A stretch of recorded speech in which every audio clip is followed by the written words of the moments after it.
Assalamualaikum warahmatullahi wabarakatuh. Perkenalkan, nama saya Dani Setiawan dari kelas 12 MIA 2. Perkenalkan, nama saya Yati Fujida dari kelas 12 MIA 2. Perkenalkan, nama saya Risanti Rahmawati, saya dari kelas 12 MIA 2. Perkenalkan, nama saya Dini Julia Putri dari kelas 12 MIA 2. Perkenalkan, nama saya Muhammad Sadida dari kelas 12 MIA 2. Perkenalkan, nama saya Tiawati Mulyadi dari kelas 12 MIA 2. Berdasarkan luasnya, pasar dapat dibedakan menjadi 3. Pertama, pasar lokal, itu pasar yang terbatas di lingkungan atau daerah yang sama dengan tempat produksi. Yang kedua, pasar nasional, dan yang ketiga itu pasar global atau pasar internasional. Segmentasi pasar sasaran dapat dibedakan secara pertama itu geografis atau tempat, kedua itu demografis meliputi usia, gender, bangsa, etnis, pekerjaan, dan tingkat ekonomi. Yang ketiga itu psikografis meliputi karakter kelas sosial, gaya hidup, dan kepribadian. Potensi pasar dapat terjadi karena adanya permintaan dari pembeli dan penawaran dari penjual. Nah, potensi pasar ini dapat diketahui melalui dua pendekatan. Yang pertama, ada pendekatan permintaan, yaitu adalah pendekatan dengan mencari tahu kebutuhan dari pasar sasaran. Dan yang kedua, ada pendekatan penawaran. Pendekatan penawaran ini adalah pendekatan yang mengandalkan pada kemampuan wirausaha untuk membuat produk yang inovatif.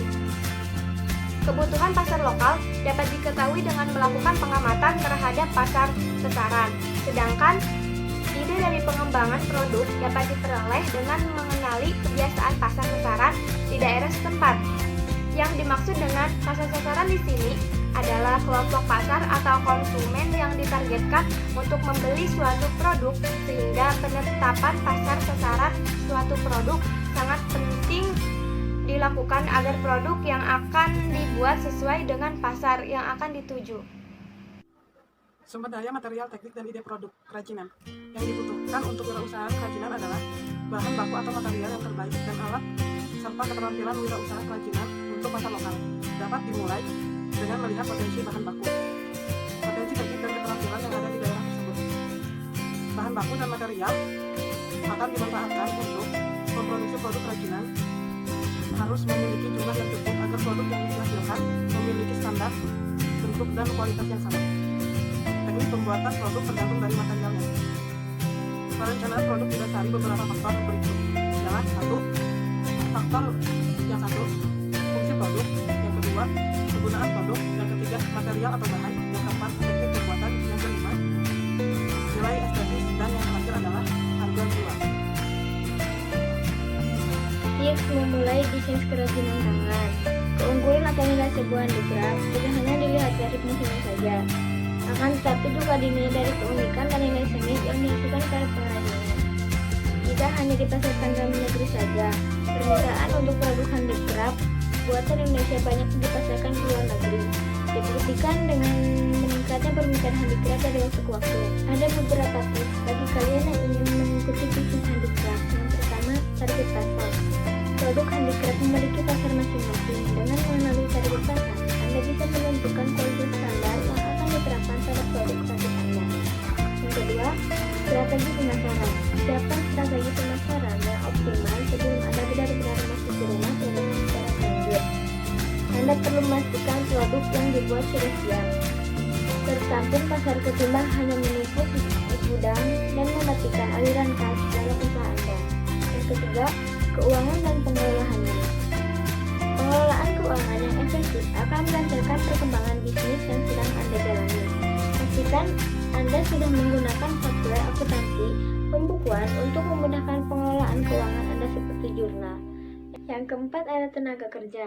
Anda juga harus memperhitungkan berapa jumlah tenaga kerja dan beberapa jam kerja serta biaya yang dikeluarkan untuk menggaji. Karena masalah tenaga kerja berhubungan langsung dengan masalah persiapan, metode produksi serta masalah keuangan. Yang terakhir ada bahan baku. Survei dan pastikan di mana Anda bisa mendapatkan sesuai bahan baku untuk pembuatan produk Anda dengan kualitas yang sesuai harapan dan jumlah yang sesuai. Assalamualaikum warahmatullahi wabarakatuh. Perkenalkan, nama saya Muhammad Sadida dari kelas 12 MIA 2. Oke, selanjutnya yaitu cara menjalankan usaha kerajinan tangan, Yang pertama, apabila modal yang dimiliki terbatas, Anda bisa membatasi penjualan handicraft pada segmen tertentu. Contohnya seperti hanya memproduksi aksesoris remaja, karena aksesoris remaja merupakan sebuah produk yang memiliki potensi pasar yang cukup tinggi. Selanjutnya, mencari informasi seputar handicraft yang unik dan temukan ciri khas yang benar-benar ikonik dari produk Anda itu. Oke, selanjutnya berikan sentuhan pribadi untuk produk Anda dengan menambahkan kemasan yang cantik atau dengan bahan daur ulang. Selanjutnya, mengikuti belajar tentang handicraft dan jalin relasi dengan para pengrajin handicraft lain dan saling berbagi informasi seputar handicraft. Oke, selanjutnya Anda juga dapat menjual hasil kerajinan hasil handicraft tersebut dengan memajangnya di media sosial. Sukses tidak perlu menunggu tua.